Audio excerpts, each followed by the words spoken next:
Today it is my great pleasure to introduce an artist from the Kensington neighborhood of North Philadelphia, Roberto Lugo.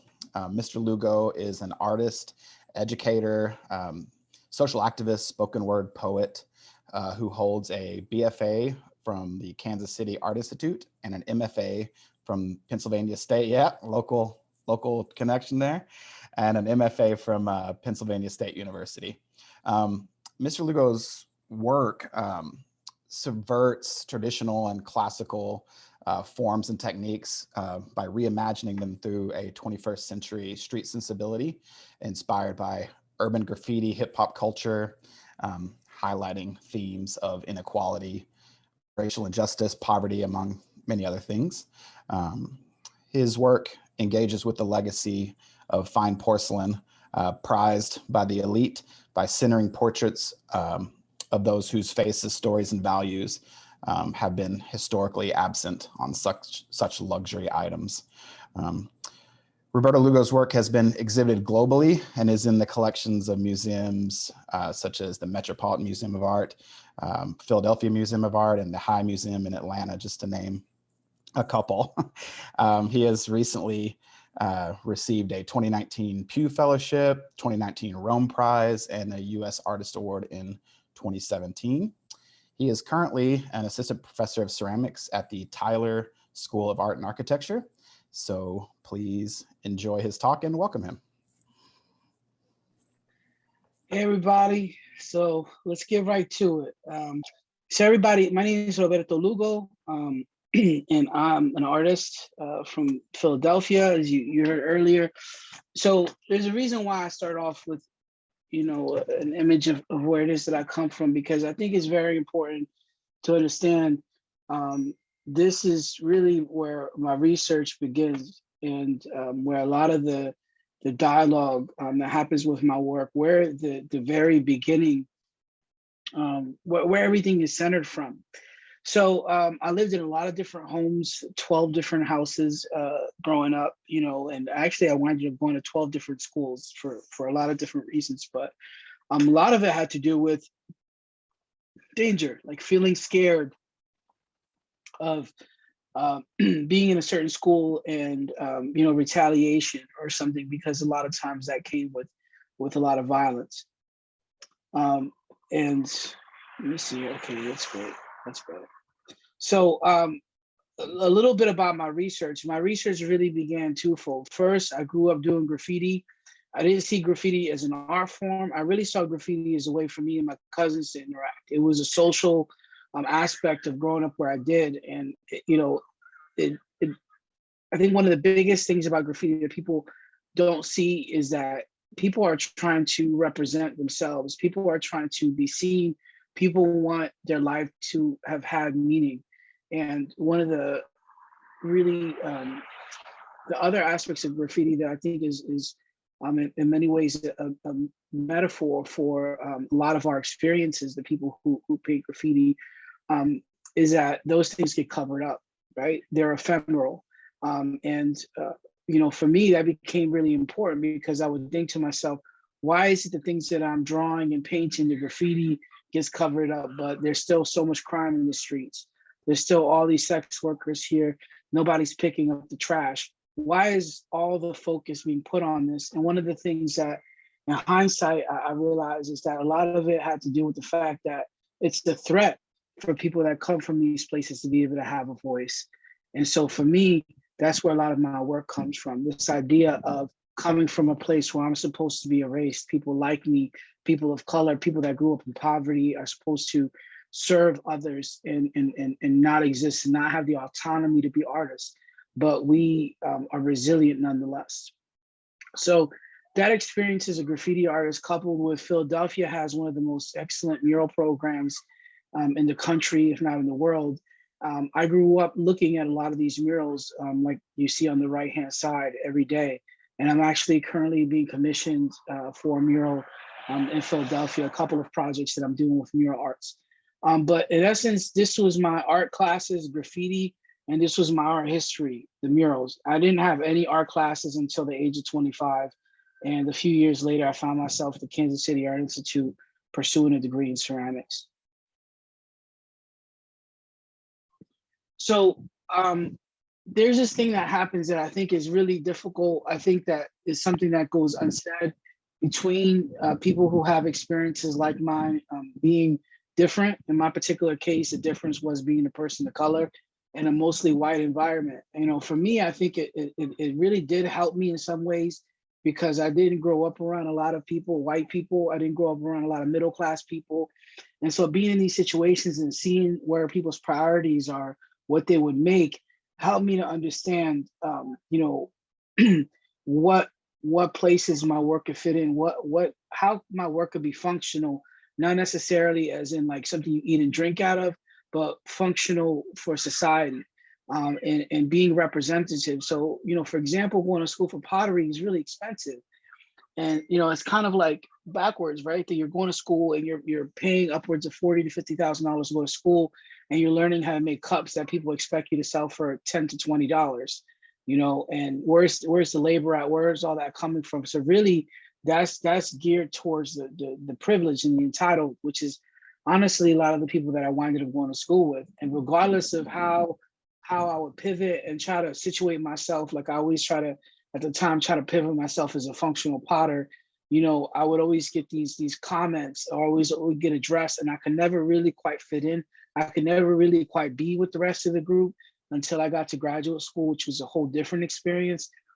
But there was one critique that really hit me hard, and it was my wife had a critique with a portrait of me, and someone referred to me as a Mexican gangster. And it wasn't really anything that I had that looked like a Mexican gangster. So, you know, it just made me feel like no matter what I do, people are going to see me this way, right? And so from that experience, I decided to start making pottery. I went to the library and I saw this Worcester pot, and I thought to myself, man, this pot looks really expensive. And I thought about the fact that at the time, porcelain was considered more expensive than gold.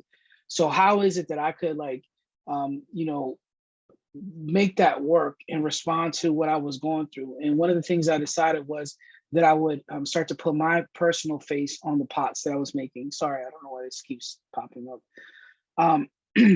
And so this is actually my first example that I made at the Kansas City Art Institute. And off the top of my head, I forget who the name of the person that owns it, but he's a local Kansas City collector, and a great family and a great collection to be a part of, John Hoffman. So this started me on this track of like thinking about how to put my face in a place that didn't belong. And I also started to think about the responsibility of my work, coming from where I come from and having the opportunities that I did.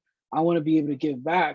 And one of the things I kept thinking about was like, what does that look like? Because if I'm making pots for people that come from where I come from, I feel like it's similar to gentrification, kind of like putting in things that don't already exist within that culture and community and saying, look, you need this. Like your culture is you know, isn't good enough. They need, you know, this particular thing. So one of the elements that I thought about was not only putting my face on a piece, but also putting other people of color and things that are representative of the culture that I came in through. Because one of the things that graffiti tells us is that people want to represent where they come from, especially a lot of graffiti names have, you know, zip codes, area codes of where it is that the people are doing graffiti from. So I decided to start throwing pottery in the street and just seeing what would happen if I, as a person of color who comes from that neighborhood, starts to throw pottery.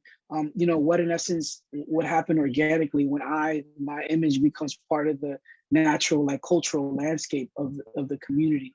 And what's really interesting is that depending on who's out in the day, I winded up teaching people who I just saw dealing drugs. I winded up teaching sex workers. I winded up teaching like large groups of school children. And you can actually look that up if you'd like to. There's an episode of CBS Sunday Morning where you see me working with some people. And also, what was the other? There was a piece that the Philadelphia Inquirer did on me where you see me teaching a bunch of different people pottery wheel in the streets. And this is what it looks like. So when I started to work at Penn State, it was this moment where I really did feel a connection and united with the people that I was in school with. And we had such a diverse group of graduate students. You know, we had white, we had Latinx people, you know, we had queer people, we had, you know, people who are parents. you know, and so it was the first experience where I really felt like a connection to people that were different than me, and we could all flourish. And it reminded me of the fact that this is the way that we're supposed to be. You know, like difference is so good because it's like you constantly want to be around those people because you're like finding out something new every day, you know. But at the same time, you're so distinct, you're so unique within that dialogue that you also feel respected. At the same time, there's these moments where, like, for example, my brother got incarcerated in graduate school, and there's these like moments that you have where you are hit with the reality all the time. You kind of like go backwards and you hit the reality all the time of where you come from.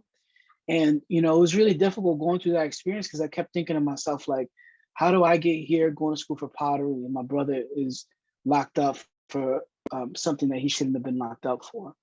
But one of the things that I want to share everybody real quickly is, you know, going into my first critique at graduate school, I was really nervous because one of the reasons why I went into art in the first place is I didn't want to have to write. And here I am having to present my work to my professors. And I went back to where I come from and I started to write, but in more of a hip hop dialogue. So here's an example. This is a piece where me and my brother are sort of saucers for the excess of tea to spill over us. My brother's locked in the state pen. Me, I make art at Penn State. You see, I'm a potter. I make plates. And him, he's in jail. He made plates. And then I tried to be a student. And I got home, I opened my cupboards and all I saw was stew then. I turned around, I got smacked and all I did was stew then. I thought I joined a synagogue. But when it came to church, I just saw its walls crack by cinder blocks and words went over my head like a cinder shot. And being fat leaves this world disappointed like a sinner's pop. I thought I'd be a veteran, but when it came to war, I just saw my Pearl Jam like that. Better man, gunshots keep me up late nights like Letterman. I can't be no Christian. I get confused who to thank for these pots that I'm pissing in. Listen in. My pots, the things that I create will last for thousands of years. Anthropology has used ceramics to tell us about cultures past. So why can't my culture be represented in that dialogue? We are ephemeral no more. You cannot paint over this. This will exist. This is archives, our stories, the people who die by gun violence, who have murals painted on the streets that are quickly covered up. I'm thinking about how to synthesize, how to bring y'all that relationship, this diversity that I was exposed to that really enriched my life and made me feel welcomed and whole. So in this, I have African colors that you would find in kente cloth, put onto Chinese patterns that you would find on porcelain, mixed with my graffiti. I look at a lot of historical objects, and during my time at the Kansas City Art Institute, I had a really great education in ceramics art history, and this is one of the most important pieces on the right called the Centennial Vase, and it talked about the first 100 years of the United States. So I use that as a frame in order to riff off of and do 100 years, for example, of this piece on the left, which is 100 years of Brooklyn. And this piece is at the Brooklyn Museum. This is the Scarab vase on the left-hand side, also known as the 1,000-hour vase. And the right-hand side, you see my version, which is the cockroach vase. I'm looking at how do I develop patterns from my community culture. When we think of blue and white porcelain, we think of the Chinese. When we think of orange and black, we think of Greek. What are the patterns that represent my community and culture? I think of Air Jordans and the elephant ear pattern that are in the bottom of them. I think of Kuji, like Biggie's sweater.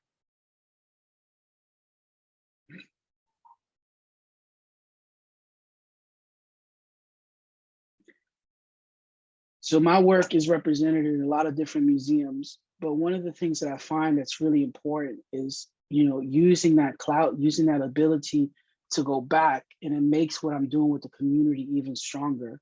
I also find myself constantly pushing myself to go in a lot of different directions, like being able to help people find the connection between collecting sneakers and collecting pottery. So these are actually sneakers made from a painting of mine. The painting is disassembled and cut up and then hand sewed into these Air Jordans. And the tag on the ceramic tongue and the laces are made out of clay. Currently, my work is being exhibited at the Metropolitan Museum of Art. I was commissioned for the piece on the right-hand side, which is currently on the very front. So when you walk to the Met today, you'll see a banner. I don't know, it's like 80 feet or 60, I don't know, a lot of feet in front of the museum, which is really a huge honor for me to see that. But also as a potter, somebody who's not really seen as an illustrator or an artist, is something that we've been fighting for, to have my work featured in this way. It's part of an incredible Afrofuturistic period room, and I'm exhibited with some of my art heroes, which is like incredible. Lastly, I'm going to start wrapping up because we have time here. I started a brand called Village Potter, and I'm thinking a little bit about how to make ceramic goods that are available generally to the public. These are septic-trained butter dishes. These are bookends. This is some of my clothing, and these are my two sons who are sporting it, Theo and Otto. And then I also make some more traditional objects like cups, but the cups change every single month. These are my jewelry and even my bags, and these handbags and wristlets and wallets are all made from canvases that I paint. And then lastly, I'll just show you this image. This is an image of me and my dad, both of us wearing ceramic hats that I made for us. So anyway, thank y'all so much. And it's a real pleasure to have the opportunity to talk to you about my work. Roberto, this was awesome to hear you speak about the work. I'm Misha Kligman. I teach painting and drawing at Johnson County Community College here. And I will introduce the next presenter, who is Emily Saul. Emily Saul is a Kansas City-based artist. She also graduated from the Kansas City Art Institute with a BFA in painting. Currently, Emily is a resident at the Studios Inc. in Kansas City, where her solo exhibition, Control Space, a work in progress, is on view until February 26th. I will also add that Emily will be giving a talk about the show on the 26th of February at 12 o'clock at the studios, for those of you who are interested to attend. Recent exhibitions of Emily's include an installation at the Crossroads Hotel Gallery and several commissioned public-facing murals in Kansas City. Emily's work is held in numerous private collections, as well as the collection of the Nerman Museum of Contemporary Art, the Hallmark Corporate Collection, and the collection of the Sprint Corporation. Emily Saul's work is represented by the Sherry Leedy Contemporary Gallery. With that, Emily, off to you. All right, thanks, Misha. I wanted to start with this, the painting that's in the Nerman right now.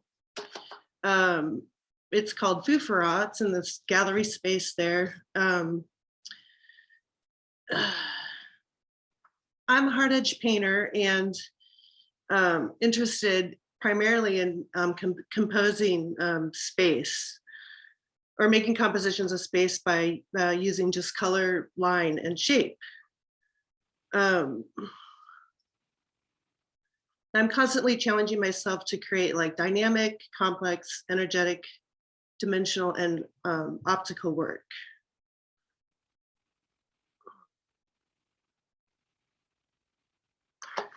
This is the show that I've got up currently at Studios Inc.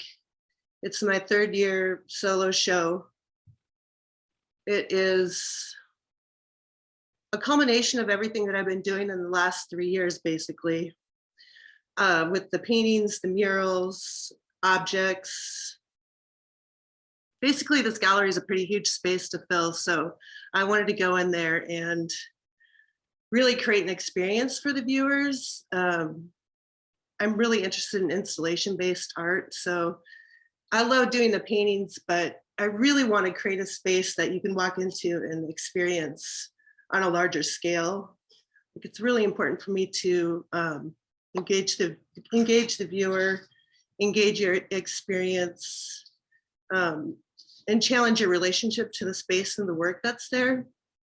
So this work, as you can see, I've got, sorry, I'm going to move on to the next thing. I went into the space and created a large scale mural that really challenges your perception of the space I've created these, as you can see, I've got paintings, I've got objects. I took this movable wall and painted a mural all the way around it. I had these cubes built so that they were much like the paintings, but they become objects that interact with the wall space that I've painted. This piece, I showed at Cherry Levy Contemporary Art this summer for their summer invitational show. It's called Figuration. It gives you an example of the line work. The process is really important to the work. I mask everything off. I seal everything. I paint it several times so that the paintings themselves become objects, I believe. Then I go in and do a little sanding to create depth. This is another painting in the show. It's called Stir Crazy. It's made up of several panels that I like to work. With several pieces to create one large object or one large painting, one large composition. Again, everything here is taped off, and here's the detail of the line work. I think oftentimes viewer question whether or not this is even paint. This is called Multiplicity. This was also at Cherry Levy Contemporary Art. You know, again, thinking about space, transforming the space. I'm using pretty flat materials, or it appears to be pretty flat. So I'm really trying to create dimension with basic elements of the line and the line color and shape. Another couple of paintings from that show. These paintings are pretty optical.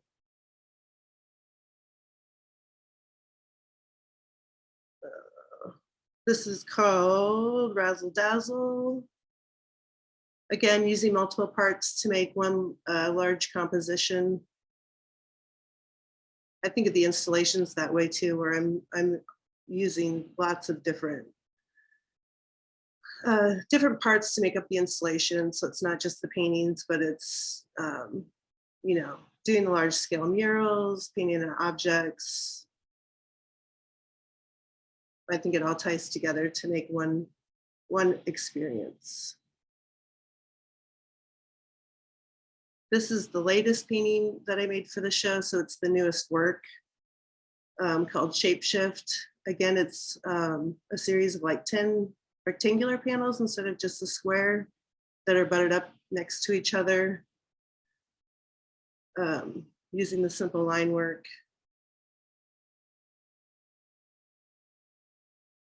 These are some of the objects that are in the show.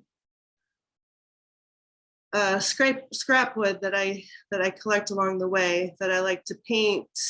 All the work sort of circles around and influences each other. So these are a lot like the paintings, but they become a three-dimensional version of kind of what you're seeing in the paintings and little cityscapes. Another view.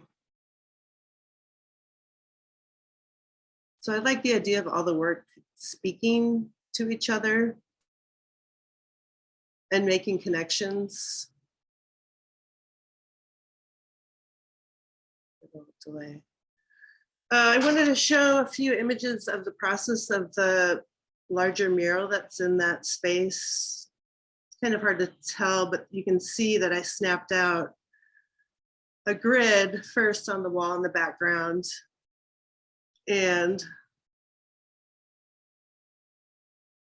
this would be the first phase of painting on that. I think I have these out of order. After I painted the black, I did another round of taping. I like these images because I like to see the process along the way. I think it's really interesting, and they, like, these images themselves make, I think, interesting compositions on their own. Then a layer of the paint I did this mural in 3 days for the show. And then that's how the final. And then for this large wall space over here, I wanted it to speak to the cubes that are in the space. And then of course, the mural right next to it. I think it speaks a lot to the scale of all the work and how it can shift easily between all the different various modes that the work happens to appear. Next, this is a mural that I painted this past October down at 11th and Baltimore. It's at Lightwell. So this would be on the northeast corner of 11th and Baltimore. This mural is a lot of fun to do, and I liked it because it wraps around the corner. It's like a 3-sided wall, but I did 2 sides of the wall. And again, just like bringing that energy and vibrancy of all the colors, and gets in a nice touch to the backdrop of all the buildings downtown. And here's another angle from that front wall. And then you can see as it turns the corner.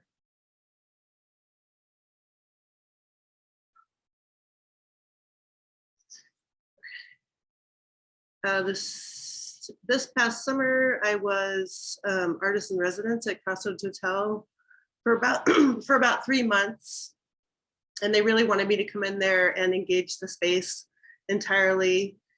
So I didn't really have a plan. I knew I was going to do a big mural, and I did that, of course, and then I ended up adding the cubes that you saw previously in the show that's up currently at Studios, and doing some vinyl work on the windows as well.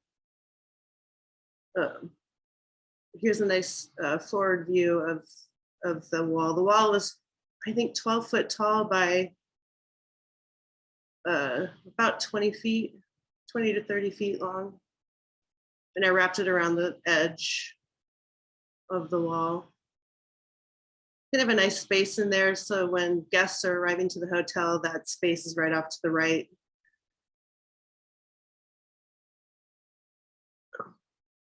Another view, you can see off to the right there, the cubes, the wood cubes.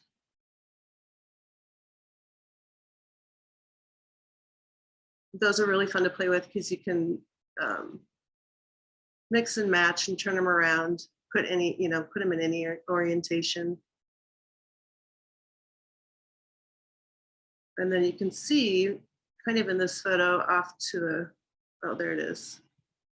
The vinyl installation that I did on the glass was like a large garage door. And a nice view of the blocks.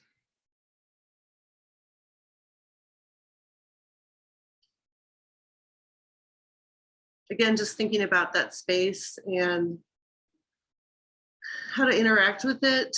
I didn't really have a plan going in there. I just wanted to get in that space and feel it and let that sort of guide my work.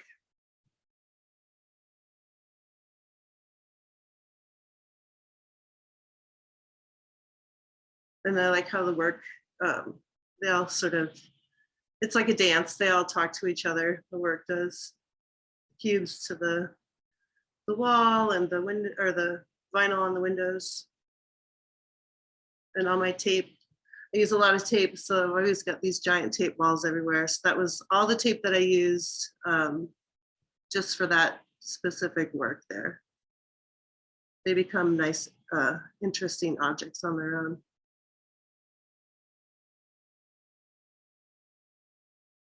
I like this photo because that side of the, or that front side of the hotel is has western exposure. So in the afternoon, the shadow plane is really cool.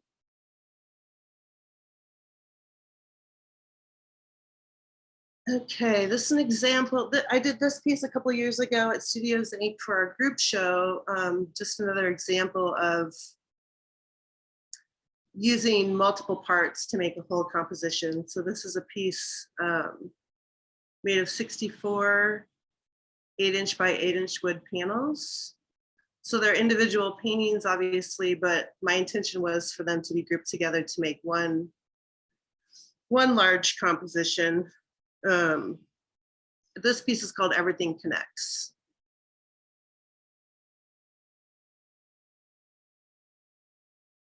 And then another sort of cropped in view of the work. The nice thing about this too, you can take, my intention was that you could take any of these paintings and they could be placed in any order, honestly, or they could be switched around, flipped around, paired up.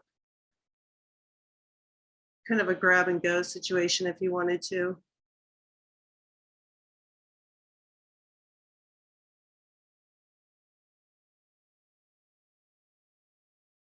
This piece is now in the collection at Studios Inc. It was a piece I donated for 2020. I made it in 2019, I believe, and displayed it in December 2019 for a solo show that I had there in their smaller, like front office gallery space. This piece is called Wiggle Room, and again, using the multiple panels to create an overall composition and experience of the work. I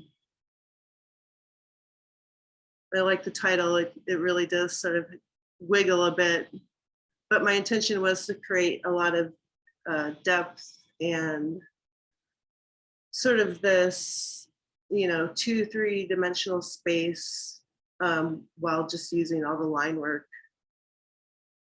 And I've got a detail of what one of the panels looks like close up. They're all 8" by 8" wood panels. Strictly using the masking and the lines and specific colors. Thanks. That was awesome. Thanks so much. We're going to go into the question and answer session now. And if anybody from the audience has any questions you'd like to ask of the artists, please type them into the Q&A or the chat, and Sam and I will read them to the artists. Sam, do you want to go first? Sure. I apologize. My internet kicked me out, so I can't see a lot of the things that were in the chat, but there's a couple questions in the Q&A. One for Roberto here from Joanne. Your Kobe urn that is on display now in the Nerman's collection is incredibly accessible, but also an elevated expression of your creative technique. Can you tell us a little bit about what went into making this iconic piece? Yeah, it's the shape is a bit different than a lot of the pieces that I make because it's a bit more complicated in terms of it's a very tall piece, but it has a very narrow bottom third, and so trying to figure out how to make that balance is really complicated. And so actually, what I did was make several pieces completely separate that then stack on top of one another, which is a very different process for me. So I winded up throwing 3 or 4 different vessels in terms of shapes, and then putting them together, assembling them, and then the painting process. Actually, this is the first time that I used an airbrush in a really long time to paint some of the decoration that's on the side of the pot, and the colors. If people don't notice that I use this violet hue, which is not like I normally don't cover a pot in that, but I thought purple and gold would be so apt for this particular piece. And one of the things, especially thinking about Kobe, is we both, Kobe's from Philadelphia too. He's from a lot of places, but he played basketball in Philadelphia. And he was actually playing basketball while I was in high school. And so I remember one day, some people telling me about this kid from Lower Marion, who was playing this other guy who was a legend in Philly. I forget what his last name, his first name was Aaron. And everybody was really excited about going to see some street ball and this guy named Colby. And so just to think back about like you being able to hear about somebody like that in the streets, you know, in school, and then they go off to have this like really incredible career in the NBA and their life being taken so short, it's like one of those things where I really wanted to make a piece that was kind of like a trophy. And it was a sort of like a celebration of what I felt he had accomplished. Thank you. There was a question that could probably be addressed to both artists, and that is, what artists are your inspirations? Who do you look at, and who inspires you? I'll go ahead and answer that. I feel like I'm inspired by so many artists, and I just think it's really interesting, like nowadays with social media and everything, and just how information is just out there always. I get inspired by so many things that I see. I'm very inspired by architecture. I get inspired by seeing other people's artwork. I'm not going to say anybody in particular, but I just feel like inspiration is everywhere right now, and it's at our fingertips constantly. So I'm always looking at cool architecture, color, interesting compositions. All of that's completely inspiring to me. Thanks. You know, it's interesting because I always say to people like who you are as an artist isn't necessarily like what you like as a consumer. And so like I think people would be kind of surprised. I mean, there's some obvious people that I probably my favorite artist of all time has to be Jean-Michel Basquiat for a lot of different reasons. But first, because of the fact that like it was so intuitive to him. You know, I think like the word talent is used so much by people. But like, you know, I really think that for me is been all about transitioning the type of work that my family did into like the sort of drive that I have. And so, you know, really taking the what somebody would normally have to do in a factory setting and then translating it over to hard work and art, you know. But Basquiat, I feel like when you say the word talented, he really comes to mind because things were so instinctual to him. But then I also think about, you know, some historic artists. Like I used to hate Matisse. Like when I was an undergraduate, I could write sonnets about everything I hated about Matisse. And one time I was at the Museum of Modern Art and I saw a show of his on cutouts. And I saw this painting, this photograph of him on his deathbed with a really long stick and a piece of charcoal at the end of it. And he was drawing, you know, and it's just like this guy like really meant it. You know, he meant what he was doing. And I'm really inspired by artists in that way when people are just sort of like working in this way that is just so within them that I think sometimes people misuse the word talent, but like I think that there's a level of drive and authenticity that really just inspire me, and not just by visual artists, but by musicians, you know, and so it's just so varied for me. But I would say like people who mean it, you know, I just love that. Yeah, I mean, speaking, you know, as a prolific maker yourself, you know, I can understand why you would feel that way. Got another question here for Roberto. You know, the Met is a pretty impressive achievement for you. Is there any museum or gallery space where you would love to see your work go next? You know, it's complicated because, you know, it's funny. I find one of my favorite parts about being in the Met is actually because in community college, when I first started making pots, like that's one of the only museums that I knew of. So I would always like tell people when I finished making a pot, oh yeah, I got stuff over at the Met, you know, and this is like my beginning ceramic class. It was a joke, you know, but like one of the things that I realized more and more is the more things that I get that I thought were like the most important tend to like shift my idea of what is important or what is success, you know? And for me, I think like, um, I think more about like how can I use the time that I have left in the most effective way, you know? And so a lot of times I feel like a gallery and museum space only allows for access for certain kinds of people, right? And so I think less about like the prestige of an institution, even though the Met is like sensational, it's an opportunity of a lifetime, obviously.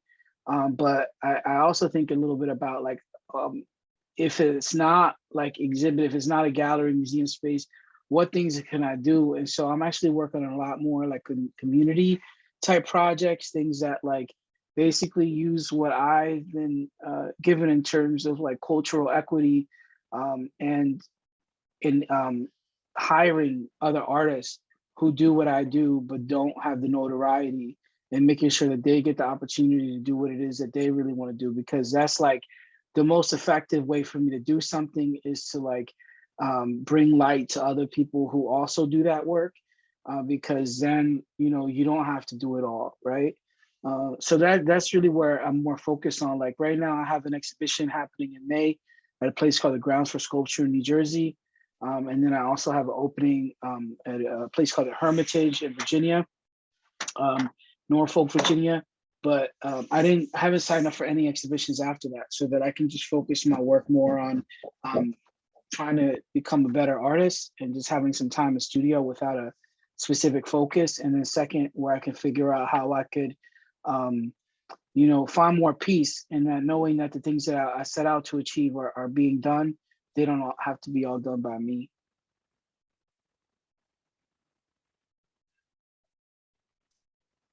Thanks. Earlier, there was a question, well, particularly for Emily, I think here it applies, and that is sort of the zone between art and design, and how do you feel it sort of relates to the work that you make?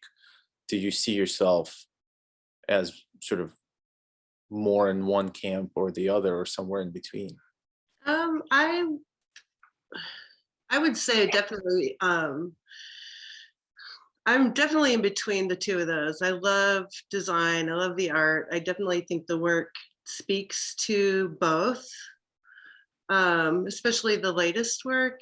I think there's a particular quality to it and the process and sort of, you know, where I'm heading with the composition that really edges on the design for sure.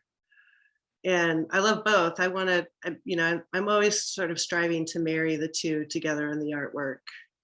You know, there might be times, or there were times in the past where, you know, it was less designy, but I think definitely right now it is. And I'm definitely thinking about that when I'm creating, you know, when I'm thinking about creating installation and space too. There's definitely an element of design there, because you have to consider, the space you're in. And oftentimes when I'm in a new space that I'm going to create work in, you know, I might be, you know, I'm thinking about how I'm going to design that space and how my personal artwork is going to really speak to that. So definitely. So I thanks. find design very inspiring, or you know, inspirational as well as architecture and great abstract art. And so I'm always striving to find a good marriage between the two for my own work. Awesome, thanks. Yep. Sam, do you want to take the next one? Sure. So, I mean, this is for both artists. How many people have asked you why you create art, and what is your reason? I know as a, you know, a lot of artists say that they feel driven to make this work. And I guess suppose that means what is your goal with the work?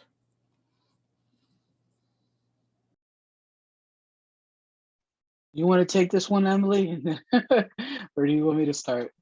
I'll go ahead and take it. I don't know. I think I've always felt driven to make art. I've always felt very artistic as a young person.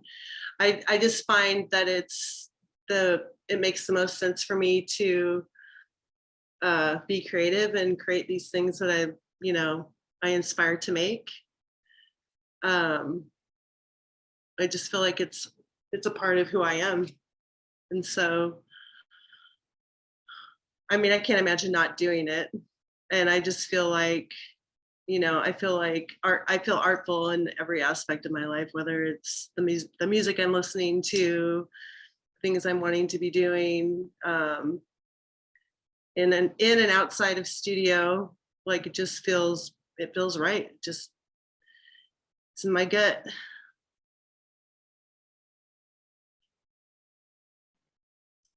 Do you want me to answer that too, Misha? Yeah, that would be great.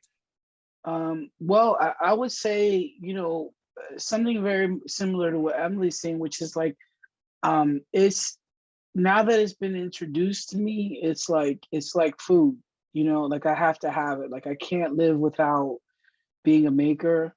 And, I don't want to. Like everything in my life has changed because I look at so many things around me as opportunities, like when I look at drapes and when I look at, rugs, and when I go out and I see the shapes of things that people serve food on, like everything is being looked at in a different perspective, and I can see it as an opportunity, and it makes life so exciting. Thanks. I have a kind of perhaps a selfish question for both of you. I know that both of you are parents and both of you are obviously artists. Since having children, do you feel that your views of art and what it is for you, what it does in the world have changed? Did it affect you? Yeah, I think so. I think because one of the reasons is like, I think one of the reasons why I make the work I do, I mean, it's always a give and take, right? Is because of the insecurities that I have, um, the things I wish to see in the world. But I think it's like so much about all the things that I was told that I couldn't do, that I try like not to let my kids hear. I try not to let them hear, what they can't do. I mean, obviously, bad things, like crimes. But I mean more about like having the career as an artist, like their parent is a working artist and they can see that. And for them, what's really implied is they can quite literally do anything that they want to do in their life, and it'll be okay. And so for me, I also think it's about possibility. I think it's about autonomy. I think it was about self-love, like your opinion matters.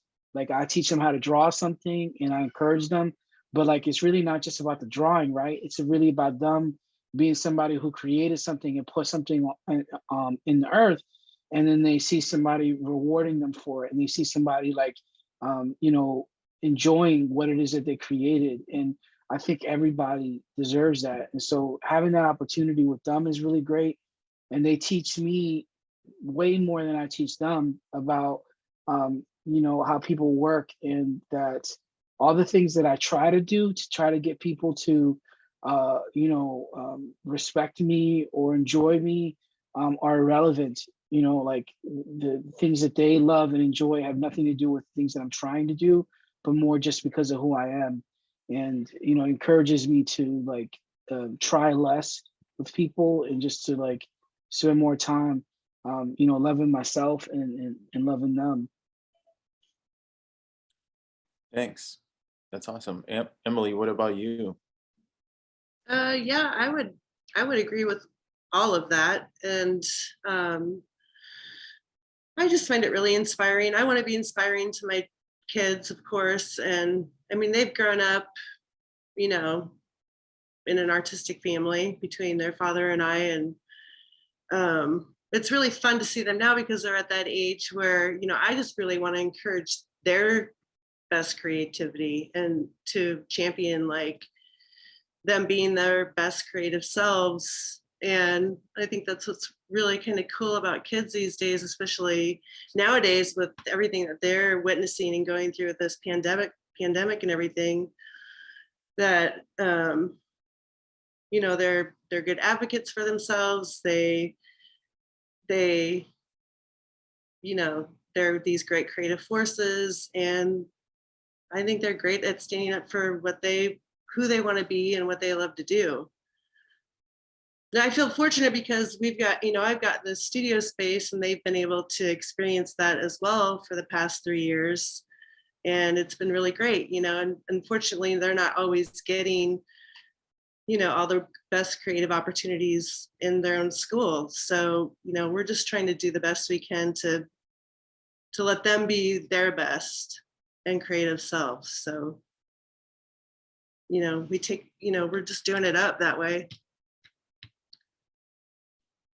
Thanks. Do we have time for one more question? I hope I'll just go ahead and ask it. I have Misha and I teaching at a community college, we're often working with students who are just sort of starting to find their voice as an artist. And I was wondering for both of you, perhaps if there's a piece of advice you can give to some of our students who are, trying to make work that's true to themselves. Is there something that you were told or found out at a later date you wish you knew when you were starting out? Yeah, I mean, I would say, I started off at a community college, and I would not be in the arts at all if it weren't for community college and the affordability and accessibility of community college. So this work is really, I feel like community colleges are the difference between giving access to people who otherwise would never have access to start. I would say two things. First, you don't have to wait to make the greatest work of art that you're ever going to make. You can make that today. Because when you're starting off, I think a lot of people don't realize that their research is a lot of times based off of their life. And a lot of times you're making things instinctively and you can't go backwards. Like nobody can teach you how to draw like a kid again, And so when you're first starting off, your imagination is so different than when you are influenced by all the things you see around you, right? So some of the works that I made it in my first and second pottery class are still my favorite things I've ever made. And I even exhibit them today with some of the things that I have right now in my career. And I would say the other thing is to think big. Like I think a lot of times when you're in a community college setting, you think to yourself that, all the things that are happening there are really important, the exhibitions and all that stuff. And I think to yourself that sometimes people think that, there's no life outside of that, but in reality, it's like the only limit that you have is really the one that you put on yourself. So I've never really given myself a ceiling, and that's why I immediately went from community college to a 4-year college and then to graduate school, because I kind of just like never wanted to lose steam. So I would also encourage you to think and dream really big and not to think to yourself that, that those things are for somebody else. I would just say, just keep at it and do it for yourself. If anybody, I think it's really important to just make work for yourself. And like Roberto was saying, think big. I mean, I've been doing that a lot lately, and I think that's really freeing. Just think big, get big if you want to, however that means to you, and just keep at it. Honestly, work hard, do it for yourself, and keep at it. It's awesome. Thanks.